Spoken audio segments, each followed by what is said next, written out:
नमस्कार दोस्तों, TET classes with Sneha में आपका स्वागत है। दोस्तों, कैसे हैं आप लोग? उम्मीद करते हैं आप लोग अच्छे होंगे, बेहतर होंगे, शानदार होंगे और अपनी तैयारी भी बहुत बेहतरीन ढंग से कर रहे होंगे।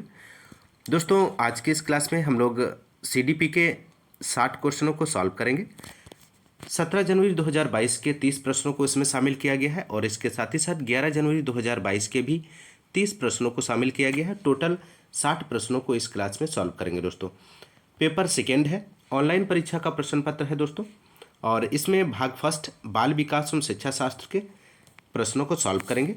आइए शुरू करते हैं दोस्तों आज के इस क्लास के क्वेश्चन नंबर फर्स्ट से। क्वेश्चन नंबर फर्स्ट है दोस्तों, आपको फिल करना है यहाँ पे, उस विशिष्ट समय को कहा जाता है जब बच्चे उनके वातावरण में खास प्रकार से उद्दीपन के प्रति विशेष रूप से ग्रहण क्षम होते हैं। ऑप्शन पहला दिया गया संवेदनशील अवधि, ऑप्शन सेकंड है मुखर अवधि, थर्ड है नम्यता काल, फोर्थ है मानसिक अकर्मण्यता। तो यहाँ पे दोस्तों इस क्वेश्चन का राइट आंसर हो जाएगा ऑप्शन फर्स्ट हो जाएगा, संवेदनशील अवधि सही जवाब हो जाएगा। संवेदनशील अवधि उस विशिष्ट समय को कहा जाता है जब बच्चे उनके वातावरण में विशेष प्रकार से उद्दीपन के प्रति विशेष रूप से ग्रहण होते हैं। प्रारंभिक बाल्यावस्था एवं किशोरावस्था को अत्यधिक संवेदनशील अवस्था माना जाता है। संवेदनशील अवधि की कुछ निश्चित अवधि नहीं है, होती है, या कुछ माह तक भी हो सकती है अथवा कुछ वर्षों तक भी। तो ध्यान रखिएगा। अगला क्वेश्चन, क्वेश्चन नंबर सेकेंड, कथन ए दिया गया है, बच्चों के विकास को प्रगति की दूसरे बच्चों से तुलना करके सही ढंग से, शुद्धता से, सटीकता से मापा जा सकता है। तर्क आर है, विकास का स्वरूप व अनुक्रम एवं विकास की गति सभी बच्चों के लिए सार्वभौमिक रूप से समान होती है। सही विकल्प चुनें। तो दोस्तों आपको इस क्वेश्चन का राइट आंसर का चयन करना है। तो यहाँ पे इस क्वेश्चन का राइट आंसर जो हो जाएगा ऑप्शन 4 हो जाएगा। ए और आर दोनों गलत हैं। बच्चों के विकास की प्रगति को दूसरे बच्चों से तुलना करके सही ढंग या शुद्धता से सटीक रूप से नहीं मापा जा सकता। विकास का स्वरूप, विकास की गति प्रत्येक बच्चे के लिए भिन्न भिन्न होगी। अतः अभिकथन ए तथा आर, तर्क आर दोनों गलत हैं। अगला क्वेश्चन, क्वेश्चन नंबर थर्ड है दोस्तों, बच्चों का द्वितीयक सामाजिकरण फिल करना है आपको की अवस्था में प्रारंभ हो जाता है जब वह स्कूल जैसे औपचारिक संस्थानों में जाना शुरू कर देते हैं। तो राइट आंसर यहाँ पे हो जाएगा दोस्तों ऑप्शन सेकेंड, प्रारंभिक बाल्यावस्था। बच्चों का द्वितीयक सामाजिकरण प्रारंभिक बाल्यावस्था में प्रारंभ हो जाता है। इस अवस्था में बच्चे विद्यालय जैसे औपचारिक संस्थाओं में जाना प्रारंभ कर देते हैं, जहां वह अन्य समकक्षियों, अध्यापक आदि साथ विभिन्न क्रियाकलापों व गतिविधियों के माध्यम से क्रिया करते हैं। अगला क्वेश्चन, क्वेश्चन नंबर 4, किस चरण में बच्चे परिकल्पनात्मक कथनों पर काम कर पाते हैं, कथनों में तार्किक संबंध देख पाते हैं तथा अनुपात जैसी अमूर्त संरचनाओं को समझने में सक्षम होते हैं? तो राइट आंसर यहाँ पे हो जाएगा ऑप्शन 4, अमूर्त संक्रियात्मक अवस्था। अमूर्त संक्रियात्मक अवस्था में बच्चे परिकल्पनात्मक कथनों पर काम करने में सक्षम हो पाते हैं तथा कथनों में तार्किक संबंधों को देख पाते हैं, साथ ही अनुपात जैसी अमूर्त संरचनाओं को समझने में भी सक्षम होते हैं। अमूर्त संक्रियात्मक अवस्था जीन पियाजे के संज्ञानात्मक विकास सिद्धांत की अंतिम चरणीय अवस्था है। यह अवस्था 11 वर्ष से आरंभ होकर वयस्कावस्था तक चलायमान रहती है। तो ध्यान रखिएगा, 11 वर्ष से प्रारंभ होकर वयस्कावस्था तक चलायमान रहती है। अगला क्वेश्चन, क्वेश्चन नंबर 5 है, निम्नलिखित में से कौन जीन पियाजे के संज्ञानात्मक विकास के सिद्धांत की आलोचना है? आपको बताना है दिए गए ऑप्शंस में से। तो राइट आंसर यहाँ पे हो जाएगा ऑप्शन फर्स्ट, बच्चों का विकास उनके सामाजिक सांस्कृतिक संदर्भ पर निर्भर होता है। बच्चों का विकास उनके सामाजिक सांस्कृतिक संदर्भ पर निर्भर होता है। यह कथन जीन पियाजे के संज्ञानात्मक विकास सिद्धांत की आलोचना करता है। बच्चों के संज्ञानात्मक विकास के संबंध में सामाजिक सांस्कृतिक सिद्धांत का प्रतिपादन रूसी मनोवैज्ञानिक लेव वाइगोसेकी द्वारा किया गया। अगला क्वेश्चन, क्वेश्चन नंबर 6 है दोस्तों, जीन पियाजे और लेव वाइगोसेकी ने सीखने की समझ को फिल करना है प्रक्रिया में स्थानांतरित किया जाता है। तो राइट आंसर यहाँ पे हो जाएगा, जीन पियाजे और लेव वाइगोसेकी ने सीखने की समझ को निष्क्रिय प्रक्रिया से सक्रिय प्रक्रिया में स्थानांतरित किया है। तो राइट आंसर सेकेंड हो जाएगा। अगला क्वेश्चन, क्वेश्चन नंबर 7 है दोस्तों, लिव वाइगोस्की के अनुसार सीखने का आधार क्या है? दिए गए ऑप्शंस में से आपको सही विकल्प का चयन करना है। तो राइट आंसर फर्स्ट हो जाएगा सामाजिक अंतःक्रिया। लिव वाइगोस्की के अनुसार सीखने का आधार परस्पर सामाजिक अंतःक्रिया है। वाइगोस्की ने शिक्षण एवं अधिगम के सामाजिक संदर्भ एवं सहयोग पर अत्यधिक बल दिया है। बच्चों के अधिगम को सुनिश्चित प्रदान करने के लिए वाइगोस्की ने सक्रिय सहभागिता के लिए आवश्यक व पर्याप्त अवसर प्रदान करने पर बल दिया है। अगला क्वेश्चन नंबर 8 है। लॉरेंस कोहलबर्ग द्वारा प्रतिपादित नैतिक विकास के किस स्तर पर व्यक्ति विश्वास रखते हैं कि समाज को अपने नियमों में समय के साथ बदलाव करने की जरूरत है? तो राइट आंसर हो जाएगा थर्ड ऑप्शन सामाजिक क्रम नियंत्रण अभिविन्यास। लॉरेंस कोहलबर्ग द्वारा प्रतिपादित नैतिक विकास के सामाजिक क्रम नियंत्रण अभिविन्यास सोशल ऑर्डर मेंटेनिंग ओरिएंटेशन नामक स्तर पर व्यक्ति विश्वास रखते हैं कि समाज को अपने नियमों में समय के साथ बदलाव करने की आवश्यकता होती है। अमेरिकी मनोवैज्ञानिक कोहलबर्ग का नैतिक विकास सिद्धांत एक प्रकार से पियाजे के नैतिक विकास सिद्धांत का संशोधित रूप है। कोहलबर्ग के अनुसार नैतिकता का कार्य विद्यार्थियों में सही व गलत के अंतर को स्पष्ट करना होता है। अगला क्वेश्चन नंबर 9 है दोस्तों। हावर्ड गार्डनर के बहुबुद्धि सिद्धांत के अनुसार निम्नलिखित में से कौन सा जोड़ा बुद्धि के प्रकार और अंत स्थित अनुपालन संभावना के अनुसार सही है? तो राइट आंसर यहां पे हो जाएगा दोस्तों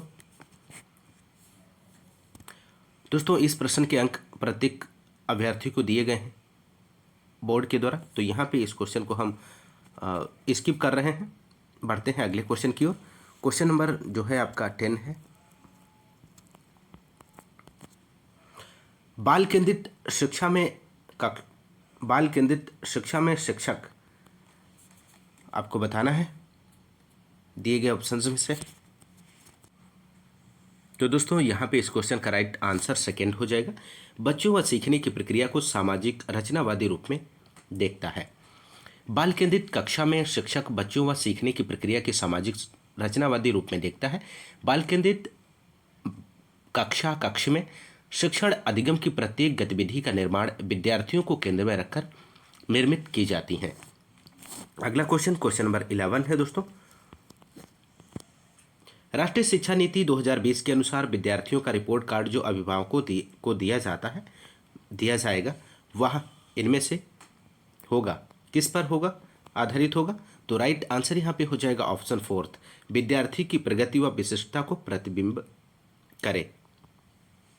राष्ट्रीय शिक्षा नीति 2020 के अनुसार विद्यार्थियों का रिपोर्ट कार्ड जो अभिभावकों को दिया जाएगा वह विद्यार्थी की प्रगति व विशिष्टता को प्रतिबिंबित करेगा। राष्ट्रीय शिक्षा नीति 2020 विद्यार्थियों के चहुमुखी विकास को लक्षित करने के साथ साथ उनके कौशल विकास, प्रतिभा विकास, मातृभाषा में शिक्षा प्रदान करने आदि के अवसर प्रदान करती है। अगला क्वेश्चन दोस्तों क्वेश्चन नंबर 12 है। सामाजिक आर्थिक रूप से वंचित समूहों के छात्रों का अवधारणा सुनिश्चित करने के लिए राष्ट्रीय शिक्षा नीति 2020 प्रस्तावित करता है कि पाठ्यचर्या और शिक्षा शास्त्र संलग्न और संदर्भित हो। ऑप्शन थर्ड यहाँ पे राइट आंसर हो जाएगा। राष्ट्रीय शिक्षा नीति 2020 यह प्रस्तावित करती है कि सामाजिक आर्थिक रूप से वंचित समूहों के विद्यार्थियों का अवधारणा सुनिश्चित करने के लिए पाठ्यचर्या और शिक्षा शास्त्र दोनों आपस में संलग्न एवं संदर्भित होने चाहिए। अगला क्वेश्चन दोस्तों क्वेश्चन नंबर 13 है। लिंग आपको फिल करना है जबकि जेंडर क्या है? तो यहाँ पे इस क्वेश्चन का दोस्तों राइट आंसर हो जाएगा लिंग जैविक है और जबकि जेंडर सामाजिक संरचना है। लिंग एक जैविक संरचना है जबकि इसके विपरीत जेंडर एक सामाजिक संरचना है जिसका निर्माण कृत्रिम रूप से प्रत्यक्ष या अप्रत्यक्ष रूप से समाज द्वारा किया जाता है। अगला क्वेश्चन नंबर 14 है दोस्तों। बच्चों का मूल्यांकन करने के लिए शिक्षकों को निम्नलिखित में से किन तरीकों का प्रयोग करना चाहिए? तो इस क्वेश्चन का दोस्तों राइट आंसर फोर्थ हो जाएगा। पहला, दूसरा, तीसरा, चौथा, ये सभी ऑप्शंस जो हैं आपके राइट हो जाएंगे। शिक्षकों को बच्चों के विविध पहलुओं के विकास के मूल्यांकन के लिए समूह में कार्य, कक्षा, अधिगम प्रक्रिया में भागीदारी, पोर्टफोलियो प्रस्तुतिकरण आदि तरीकों का प्रयोग करना चाहिए। मूल्यांकन का मुख्य उद्देश्य विद्यार्थियों के अधिगम में आने वाली कमियों, कठिनाइयों आदि के कारणों को ज्ञात कर उसका निदान करना होता है, ताकि विद्यार्थियों के संज्ञानात्मक विकास के साथ साथ शारीरिक, मानसिक, संवेगात्मक तथा सामाजिक विकास आदि को सुनिश्चित किया जा सके। अगला क्वेश्चन नंबर 15 है, भाषा व संज्ञानात्मक विकास के बारे में निम्नलिखित में से कौन सा कथन सही है? तो राइट आंसर यहाँ पे हो जाएगा दोस्तों ऑप्शन फर्स्ट, भाषा की संज्ञानात्मक विकास में महत्वपूर्ण भूमिका है। तो भाषा की संज्ञानात्मक विकास में महत्वपूर्ण भूमिका होती है। यह कथन भाषा और संज्ञानात्मक विकास के बारे में सत्य कथन है। अगला क्वेश्चन नंबर 16 है दोस्तों, निम्न में से किसे दिव्यांगजन अधिकार अधिनियम 2016 में बढ़ावा दिया गया है? तो राइट आंसर यहाँ पे फोर्थ ऑप्शन हो जाएगा, जीवन में सभी क्षेत्रों में समानता और गैर भेदभाव। दिव्यांगजन अधिकार अधिनियम 2016 के अंतर्गत जीवन के सभी क्षेत्रों में समानता और गैर भेदभाव को बढ़ावा दिया गया है, ताकि प्रत्येक दिव्यांग समाज की मुख्य विकास धारा में अपनी सहभागिता सुनिश्चित कर सके। क्वेश्चन नंबर 17 है दोस्तों, समावेशी शिक्षा निम्नलिखित में से किसकी जरूरतों को पूरा करने में मदद करती है? महत्वपूर्ण प्रश्न है और समावेशी शिक्षा से आपके क्वेश्चन जरूर पूछे जाते हैं। तो यहाँ पे राइट आंसर फर्स्ट हो जाएगा, प्रत्येक विद्यार्थी की।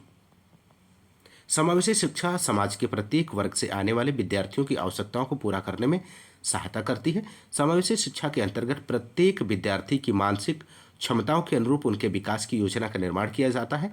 समावेशी शिक्षा व्यवस्था के अंतर्गत दिव्यांग, सामान्य, अनुसूचित जाति, जनजाति, प्रतिभाशाली, मंदबुद्धि आदि विद्यार्थियों को एक साथ शिक्षा प्रदान की जाती है। समावेशी शिक्षा विद्यार्थियों के मनोबल को बढ़ाने का कार्य करती है।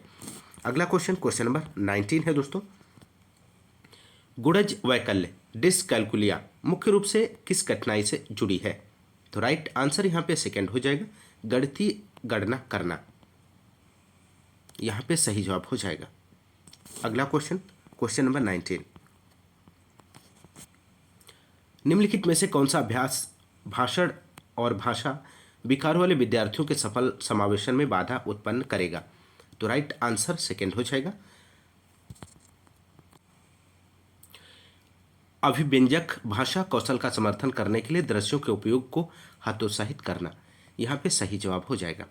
नेक्स्ट क्वेश्चन दोस्तों, क्वेश्चन नंबर 20 है, प्रतिभाशाली विद्यार्थियों की आवश्यकताओं को पूरा करने के लिए शिक्षिका को निम्नलिखित में से किससे बचना चाहिए? तो राइट आंसर थर्ड हो जाएगा, एक आयामी पाठ्यक्रम लागू करना। प्रतिभाशाली विद्यार्थियों की आवश्यकताओं को पूरा करने के लिए एक शिक्षिका को एक आयामी पाठ्यक्रम लागू करने से बचना चाहिए। प्रतिभाशाली विद्यार्थियों की आवश्यकताओं को पूरा करने के लिए शिक्षिका को विद्यार्थियों को स्वतंत्र परियोजनाओं को आगे बढ़ाने की अनुमति देनी चाहिए। पाठ्यचर्या त्वरण के लिए लचीलेपन को अपनाना चाहिए। बहुआयामी पाठ्यक्रम लागू करना चाहिए। साथ ही उत्तेजक संवर्धन वाली गतिविधियां प्रदान करनी चाहिए। अगला क्वेश्चन नंबर 21 है, अभिकथन ये दिया गया, किसी नए संप्रदाय का शिक्षण शुरू करने से पहले एक शिक्षिका को पूर्वापेक्षित ज्ञान की समीक्षा कर लेनी चाहिए। यह विद्यार्थियों को नए संप्रदाय को समझने के लिए आवश्यक जानकारी को ध्यान में लाने में मदद करेगा। कारण आर है, शारीरिक दंड का अभ्यास शिक्षार्थियों के अवांछनीय व्यवहार को सुधारने की रणनीति के रूप में नहीं किया जाना चाहिए। सही विकल्प चुनें। तो राइट आंसर दोस्तों यहाँ पे इस क्वेश्चन का हो जाएगा विकल्प सेकेंड। ए और आर दोनों सही हैं, लेकिन आर सही व्याख्या नहीं है ए की। किसी नए संप्रदाय का शिक्षण शुरू करने से पहले शिक्षिका को पूर्वापेक्षित ज्ञान की समीक्षा कर लेनी चाहिए, क्योंकि ऐसा करना विद्यार्थियों को नए संप्रदायों को समझने के लिए आवश्यक जानकारी को ध्यान में लाने में सहायता करता है। अगला क्वेश्चन नंबर 22, कोई भी अध्यापन जो विषय वस्तु को अपने आप में एक अंत मानता है वो विद्यार्थियों के बीच पैदा कर सकता है। तो राइट आंसर 4 हो जाएगा, अन्वेषण के लिए प्रतिरोध, यहाँ पे सही जवाब हो जाएगा। कोई भी अध्यापन जो विषय वस्तु को अपने आप में एक अंत मानता है वो विद्यार्थियों के बीच अन्वेषण के लिए प्रतिरोध उत्पन्न कर सकता है। अगला क्वेश्चन नंबर 23, अभिकथन ए है, विद्यार्थियों को विभिन्न अधिगम रणनीतियों का उपयोग कब, कहाँ और क्यों करना, इसके बारे में स्वनियामक ज्ञान सिखाया जाना चाहिए। कारण आर है, एक अधिगम रणनीति को बनाए रखने और उसे नियोजित करने संभावना बढ़ जाती है यदि विद्यार्थियों को पता है कि इसका उपयोग कब, कहाँ और क्यों करना है। सही विकल्प चुनें। तो राइट आंसर यहाँ पे हो जाएगा दोस्तों फर्स्ट विकल्प राइट आंसर हो जाएगा। ए और आर दोनों सही हैं और आर सही व्याख्या करता है ए की। विद्यार्थियों को विभिन्न अधिगम रणनीतियों का उपयोग कब, कहाँ और क्यों करना है, इसके बारे में एक नियामक ज्ञान सिखाया जाना चाहिए, क्योंकि यदि विद्यार्थियों को पता है कि इसका उपयोग कब, कहाँ और क्यों करना है तो इससे एक अधिगम रणनीति को बनाए रखने और उसे नियोजित करने की संभावना बढ़ जाती है। तो यहाँ पे फर्स्ट ऑप्शन राइट आंसर हो जाएगा। बढ़ते हैं अगले क्वेश्चन की ओर। क्वेश्चन नंबर 24 है दोस्तों, निम्नलिखित में से कौन सा आदि संज्ञानात्मक कौशल का उदाहरण है? दिए गए ऑप्शंस में से राइट आंसर का चयन करना है। तो यहाँ पे राइट आंसर फर्स्ट हो जाएगा, किसी समस्या को हल करने में स्वयं द्वारा प्रयुक्त प्रक्रिया का मूल्यांकन करना। किसी समस्या को हल करने से स्वयं द्वारा प्रयुक्त प्रक्रिया का मूल्यांकन करना आदि संज्ञानात्मक कौशल का उदाहरण प्रस्तुत करता है। आदि संज्ञान से अभिप्राय है संज्ञान के बारे में संज्ञान अथवा जानने के बारे में जानने से लिया जाता है। आदि संज्ञान मेटाकॉग्निशन पद के उद्भव का श्रेय जॉन फ्लेवेल्स को दिया जाता है। ध्यान रखिएगा, जॉन फ्लेवेल्स। अगला क्वेश्चन, क्वेश्चन नंबर 25। एक शिक्षिका अपने विद्यार्थियों के बीच प्रक्रियात्मक ज्ञान को सुसाध्य करना चाहती है। निम्नलिखित में से कौन सा प्रश्न इस उद्देश्य के लिए उपयुक्त है? तो राइट आंसर यहाँ पे फर्स्ट ऑप्शन हो जाएगा, ऑक्सीजन अपचयन समीकरण को कैसे हल करें। तो ऑक्सीकरण अपचयन समीकरण को कैसे हल करें, इस प्रकार का प्रश्न पूछकर शिक्षिका अपने विद्यार्थियों के मध्य प्रक्रियात्मक ज्ञान को सुसाध्य करना चाहती है। अगला क्वेश्चन, क्वेश्चन नंबर 26। विद्यार्थियों के लिए अधिगम को सार्थक बनाने के लिए एक शिक्षिका को निम्नलिखित में से क्या करना चाहिए? तो राइट आंसर दोस्तों यहाँ पे हो जाएगा इस क्वेश्चन का फोर्थ, अनुभवों पर चिंतन और मनन करने के अवसर प्रदान करने चाहिए। विद्यार्थियों के लिए अधिगम को सार्थक बनाने के लिए एक शिक्षिका को अनुभवों पर चिंतन और मनन करने के अवसर प्रदान करने चाहिए। इस प्रकार के अवसर प्रदान करके विद्यार्थियों को सक्रिय रूप से अधिगम प्रक्रिया में सम्मिलित किया जा सकता है। क्वेश्चन नंबर 27 है दोस्तों, जब एक विद्यार्थी किसी समस्या को हल करने में फंस गया था तो उसके शिक्षक ने उसे अपने विचार खुद से बात करने का सुझाव दिया। ऐसा करने के तुरंत बाद विद्यार्थी ने कहा, मुझे अब जवाब पता है। इस मामले में समस्या समाधान की किस रणनीति ने विद्यार्थी की मदद की? तो राइट आंसर यहाँ पे हो जाएगा दोस्तों ऑप्शन फोर्थ, मौखिकीकरण। यहाँ पे सही जवाब हो जाएगा। अगला क्वेश्चन, क्वेश्चन नंबर 28 है, भ्रांतियों के संदर्भ में निम्नलिखित में से कौन सा कथन सही नहीं है? दिए गए ऑप्शंस में से आपको बताना है। तो राइट आंसर यहाँ पे दोस्तों इस क्वेश्चन का हो जाएगा थर्ड ऑप्शन, यहाँ पे राइट आंसर हो जाएगा। भ्रांतियां स्पष्ट रूप से बच्चों की कुछ भी नई और उन्नत सीखने की अक्षमता को दर्शाती हैं। अगला क्वेश्चन, क्वेश्चन नंबर 29 है, निम्नलिखित में से कौन सा संवेग अधिगम को सकारात्मक रूप से प्रभावित करता है? तो राइट आंसर 4 हो जाएगा, आशा। आशा नामक संवेग अधिगम को सकारात्मक रूप से प्रभावित करता है, जबकि चिंता, नीरसता, भय, क्रोध संवेग अधिगम को नकारात्मक रूप से प्रभावित करते हैं। तो चिंता और भय, तो यहाँ पे इस क्वेश्चन का राइट आंसर जो होगा आशा हो जाएगा। अगला क्वेश्चन, क्वेश्चन नंबर 30 है, किसी कार्य में विफलता के लिए निम्नलिखित में से कौन से आरोपण में एक विद्यार्थी को भविष्य के प्रयासों के लिए प्रेरित करने की संभावना है? तो राइट आंसर सेकेंड हो जाएगा, मैंने इस बार पर्याप्त प्रयास नहीं किया, हालांकि मैं ऐसा करने में सक्षम हूं। तो सेकेंड यहाँ पे इस क्वेश्चन का राइट आंसर हो जाएगा। मैंने इस बार पर्याप्त प्रयास नहीं किया, हालांकि मैं ऐसा करने में सक्षम हूं। इस प्रकार का आरोपण किसी कार्य में विफलता के पश्चात भी एक विद्यार्थी को भविष्य के प्रयासों के लिए प्रेरित करने की संभावना को दर्शाता है। अगला क्वेश्चन, और 11 जनवरी 2022 के अब क्वेश्चन आगे देखेंगे दोस्तों। क्वेश्चन नंबर फर्स्ट है, निम्नलिखित में से कौन सा उदाहरण विकास के समीप दूरी विमुखी अधोगामी सिद्धांत को दर्शाता है? तो राइट आंसर यहाँ पे दोस्तों हो जाएगा इस क्वेश्चन का।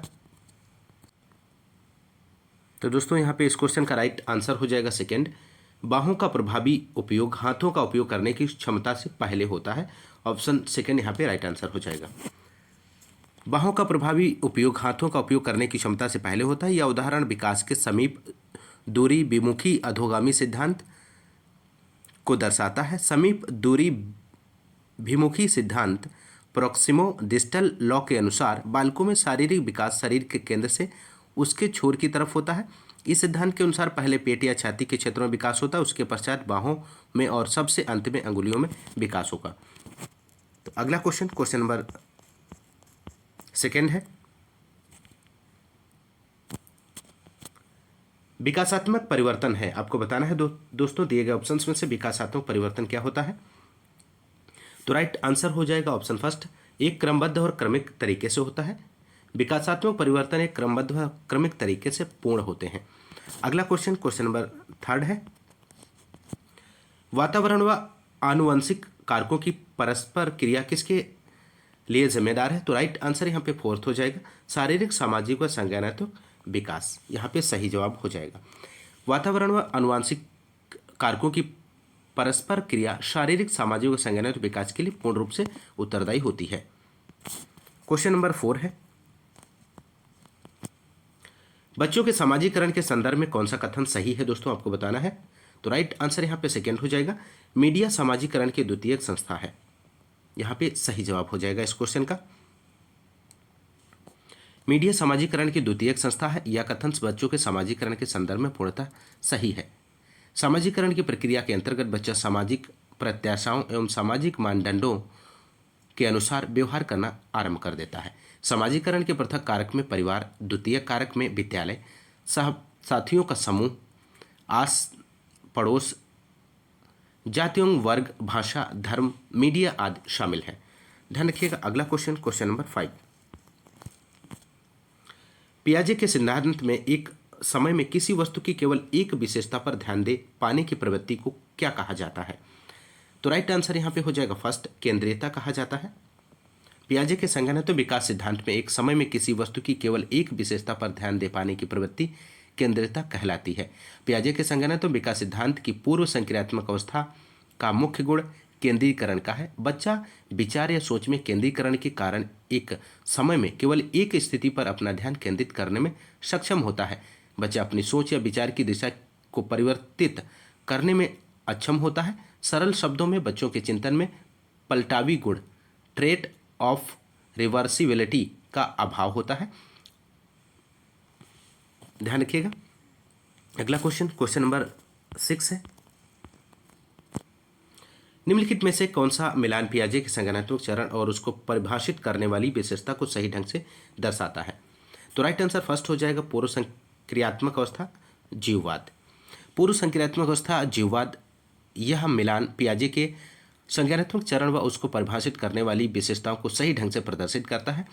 पियाजे ने पूर्व संक्रियात्मक अवस्था प्री ऑपरेशनल स्टेज 2 वर्ष से 7 वर्ष तक मानी है और यह प्रारंभिक अवस्था होती है। पियाजे ने इसे 2 भागों में बांटा है, प्राक संप्रत्यात्मक अवधि और अंतर्दर्शी अवधि। पियाजे ने जीववाद को परिभाषित करते हुए बताया कि जीववाद चिंतन की उस परिसीमा को प्रदर्शित करता है जिसके अंतर्गत बच्चा निर्जीव वस्तुओं को सजीव समझता है। तो इस बात को भी ध्यान रखिएगा, जीववाद। अगला क्वेश्चन नंबर 7 है, लिव वाइगोत्स्की के अनुसार भौतिक उपकरण जैसे कि आपको फिल करना है और हमारे संज्ञानात्मक विकास में मदद और प्रभावित करते हैं दिए गए ऑप्शंस में से। तो राइट आंसर यहाँ पे थर्ड हो जाएगा, नक्शे, कैलकुलेटर। यहाँ पे सही जवाब हो जाएगा। लिव वाइगोत्स्की के अनुसार भौतिक उपकरण जैसे कि नक्शे और कैलकुलेटर हमारे संज्ञानात्मक विकास में सहायता करने के साथ साथ उसे प्रभावित भी करते हैं। वाइगोत्स्की ने बच्चों के संज्ञानात्मक विकास में सामाजिक कारकों, सोशल फैक्टर्स एवं भाषा को महत्वपूर्ण मानते हुए संज्ञानात्मक विकास के सामाजिक सांस्कृतिक विकास का प्रतिपादन किया था। तो राइट आंसर यहाँ पे थर्ड हो जाएगा दोस्तों, ध्यान रखिएगा। बढ़ते हैं अगले क्वेश्चन की ओर। क्वेश्चन नंबर 8 है, लिव वाइगोत्स्की के विचार में निजी वाक आपको बताना है दिए गए ऑप्शंस में से। तो राइट आंसर फर्स्ट हो जाएगा, एक महत्वपूर्ण सामाजिक कार्य करता है। लिव वाइगोत्स्की के अनुसार निजी वाक, प्राइवेट स्पीच, एक महत्वपूर्ण सामाजिक कार्य करता है। वाइगोत्स्की ने बच्चों की भाषा व उनके चिंतन को संज्ञानात्मक विकास में महत्वपूर्ण बताते हुए कहा कि बच्चों द्वारा भाषा का प्रयोग सिर्फ सामाजिक संचार के लिए नहीं किया जाता, अपितु वह भाषा का प्रयोग उपयोग एवं निर्देशन व्यवहार को नियोजित करने के लिए भी करते हैं। बच्चा जब भाषा का उपयोग आत्मनियमन सेल्फ रेगुलेशन के लिए करता है तब इसे निजी संभाषण प्राइवेट स्पीच, आंतरिक संभाषण इनर स्पीच के नाम से जाना जाता है। वाइगोत्स्की ने आरंभिक बाल्यावस्था में भाषा को चिंतन का महत्वपूर्ण साधन माना है। क्वेश्चन नंबर 9 है दोस्तों, निम्नलिखित में से कौन एक प्रगतिशील कक्षा की विशेषता है? आपको बताना है दिए गए ऑप्शंस में से। तो राइट आंसर फर्स्ट हो जाएगा यहाँ पे, सेकंड है। प्रगतिशील कक्षा विद्यार्थियों को उनके ज्ञान व प्रतिभा कौशलों को विकसित करने, आत्मनिर्भर बनाने व स्वयं करके सीखने की प्रवृत्ति को प्रोत्साहित करती है। प्रगतिशील कक्षा समस्या समाधान एवं आलोचनात्मक चिंतन को बढ़ावा देते हैं। तो यहाँ पे राइट आंसर जो हो जाएगा दोस्तों, फर्स्ट ऑप्शन सही हो जाएगा। बढ़ते हैं अगले क्वेश्चन की ओर। क्वेश्चन नंबर यहाँ पे अगला है 10। निम्नलिखित में से कौन कोहलबर्ग के चरणों का उनके अंतर्निहित सिद्धांतों के साथ सही सुमेलित युग्म है? तो राइट आंसर हो जाएगा दोस्तों। तो सेकंड यहाँ पे सही जवाब है। अच्छा लड़का अच्छी लड़की अभिविन्यास आदर्श पारस्परिकता, यहाँ पे सही जवाब हो जाएगा। यह युग्म कोहलबर्ग के चरणों का उनके अंतर्निहित सिद्धांतों के साथ सही सुमेलित है। कोहलबर्ग द्वारा प्रतिपादित नैतिक विकास सिद्धांत को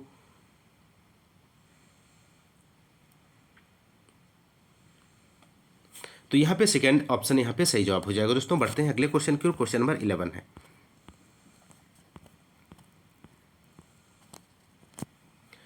बुद्धिमत्ता के समकालीन सिद्धांतों के अनुसार बुद्धि क्या है? दिए गए ऑप्शंस में से आपको सही विकल्प का चयन करना है। तो यहाँ पे राइट आंसर जो हो जाएगा थर्ड हो जाएगा, क्षमताओं का एक समूह है। बुद्धिमत्ता के समकालीन सिद्धांतों के अनुसार बुद्धि क्षमताओं का एक समूह है। बुद्धि से अभिप्राय विभिन्न क्षमताओं के संपूर्ण योग से होता है। बुद्धि किसी एक प्रकार की क्षमता का नहीं अपितु विविध प्रकार की क्षमताओं का एक पूर्ण योग होता है। अगला क्वेश्चन, क्वेश्चन नंबर 12। शिक्षकों को महिलाओं और पुरुषों की गैर परस्परवादी जेंडर भूमिकाओं पर चर्चा करनी चाहिए ताकि जेंडर रूढ़िबद्धता को चुनौती मिले। ऑप्शन सेकंड यहाँ पे राइट आंसर हो जाएगा। अगला क्वेश्चन, क्वेश्चन नंबर 13 है दोस्तों। अभिकथन ए दिया गया है, शिक्षिका को बच्चों को व्यक्तिगत रूप से काम करने के लिए प्रोत्साहित करना चाहिए व सहयोग से हतोत्साहित करना चाहिए। कारण आर दिया गया है, विविध शिक्षार्थियों वाली कक्षा में सहयोग एक अत्यधिक अप्रभावी रणनीति है। सही विकल्प चुने। तो यहाँ पे दोस्तों इस क्वेश्चन का राइट आंसर हो जाएगा ऑप्शन 4।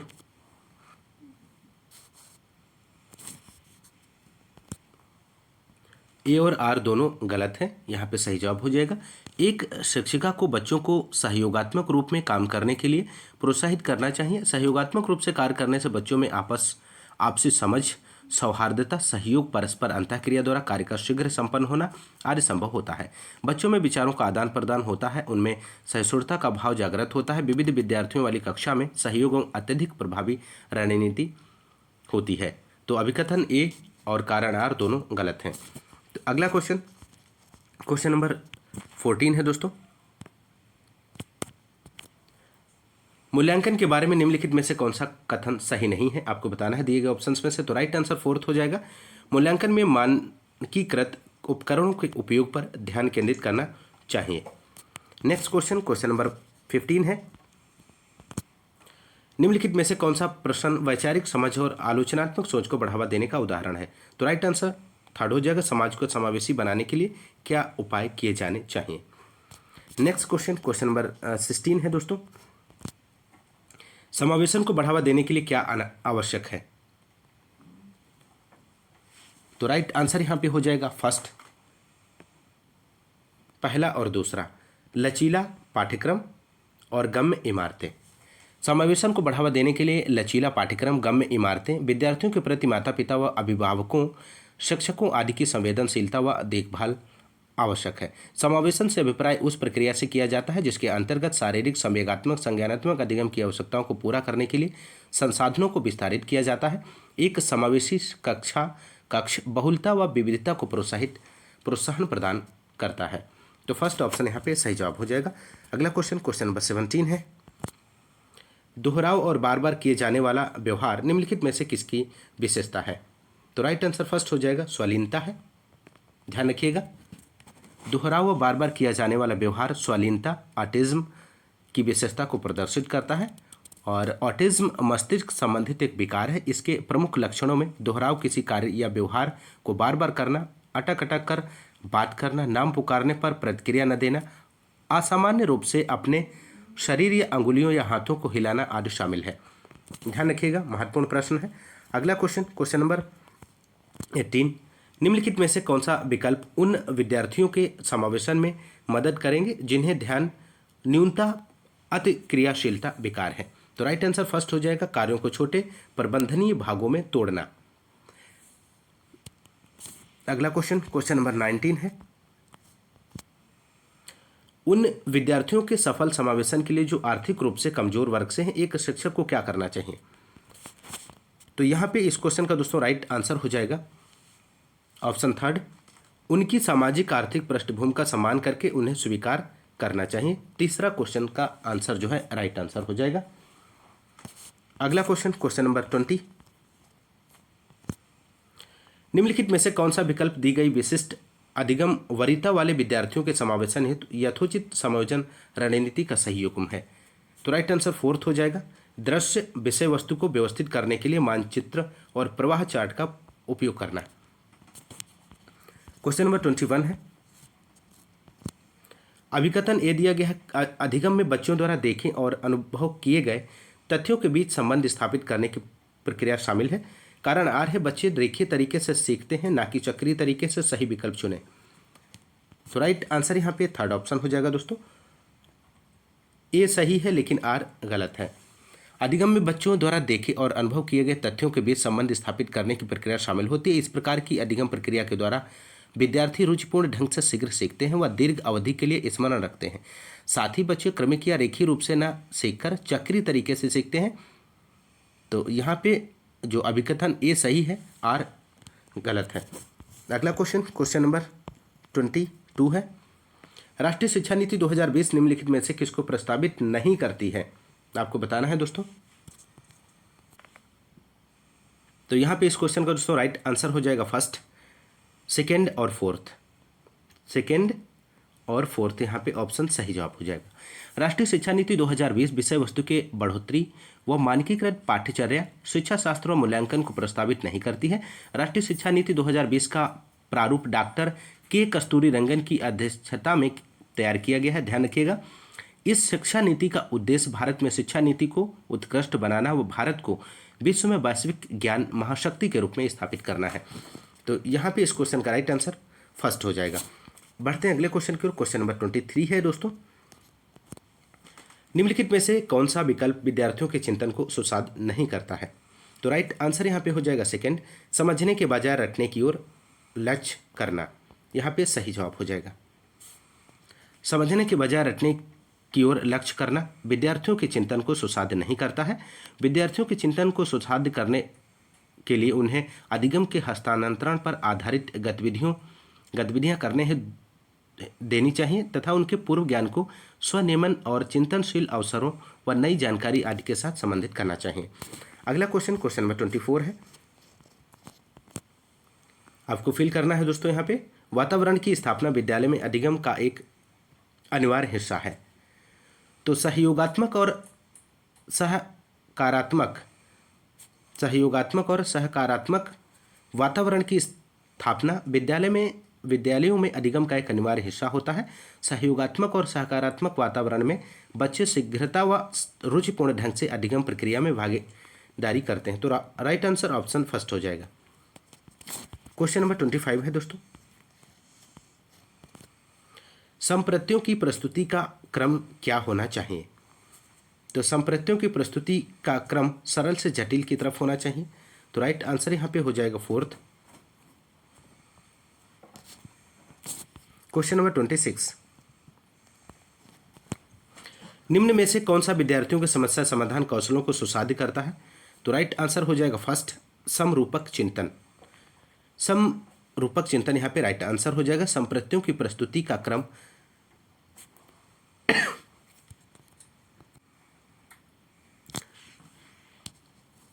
अगला क्वेश्चन दोस्तों, क्वेश्चन नंबर 27। विद्यार्थियों द्वारा की गई त्रुटियों पर प्रतिक्रिया देने का कौन सा तरीका संरचनात्मक है? तो यहाँ पे इस क्वेश्चन का दोस्तों राइट आंसर सेकेंड हो जाएगा, संकेत और इशारा देकर विद्यार्थियों को अपनी त्रुटियां खुद खोजने में मदद करना। Next question, question number 28। कभी कभार व्यक्ति की सामाजिक अस्मिता पर आधारित रूढ़िवाद विद्यार्थियों में असमानताओं की मान्यता पैदा कर देता है। इस तरह ने नकारात्मक रूढ़िवादों का प्रभाव कम करने के लिए शिक्षिका को क्या करना चाहिए? तो राइट आंसर यहाँ पे हो जाएगा ऑप्शन थर्ड, इस बात पर बल देना कि अधिगम प्रयास पर प्रभावी रूप से निर्भर है। थर्ड ऑप्शन यहाँ पे राइट आंसर हो जाएगा। Next question, question number 29। एक विद्यार्थी परीक्षा में अंतिम स्थान पर आने से बचने के लिए अध्ययन कर रहा है, यह किस तरह के लक्ष्य का उदाहरण है? तो राइट आंसर फोर्थ हो जाएगा, परिहार उन्मुख प्रदर्शन लक्ष्य। एक विद्यार्थी जो परीक्षा में अंतिम स्थान पर आने से बचने के लिए अध्ययन कर रहा है, वह परिहार उन्मुख प्रदर्शन लक्ष्य के लक्ष्य का उदाहरण प्रस्तुत करता है। अगला क्वेश्चन, क्वेश्चन नंबर 30 और अंतिम क्वेश्चन है। अभिकथन ए, प्रभावी शिक्षण अधिगम प्रक्रिया के लिए विद्यालय और सामुदायिक जीवन को किसी भी तरह से नहीं जोड़ा जाना चाहिए। कारण आर है, विद्यालय और समुदाय को जोड़ने से विद्यार्थियों की सामाजिक भागीदारी के अवसर सीमित हो जाते हैं। सही विकल्प चुनें। तो यहाँ पे इस क्वेश्चन का दोस्तों आपको सही जवाब देना है। तो राइट आंसर यहाँ पे फोर्थ हो जाएगा, ऑप्शन ए और आर दोनों गलत हैं। प्रभावी शिक्षण अधिगम प्रक्रिया के लिए विद्यालयी ज्ञान और सामुदायिक जीवन को आपस में संबंध करके पढ़ाया जाना चाहिए। इस तरह विद्यालय और समुदाय को आपस में संबंधित करने से विद्यार्थियों की सामाजिक भागीदारी के अवसरों में वृद्धि होती है। तो दोस्तों ये रहे आपके 60 क्वेश्चंस जो कि आपके प्रीवियस ईयर सीटेट के पेपर में पूछे गए थे। तो दोस्तों आप लोग ज़्यादा से ज़्यादा क्लास को लाइक और शेयर करें दोस्तों, और मिलते हैं नेक्स्ट क्लास में। तब तक के लिए नमस्कार, जय हिंद, धन्यवाद।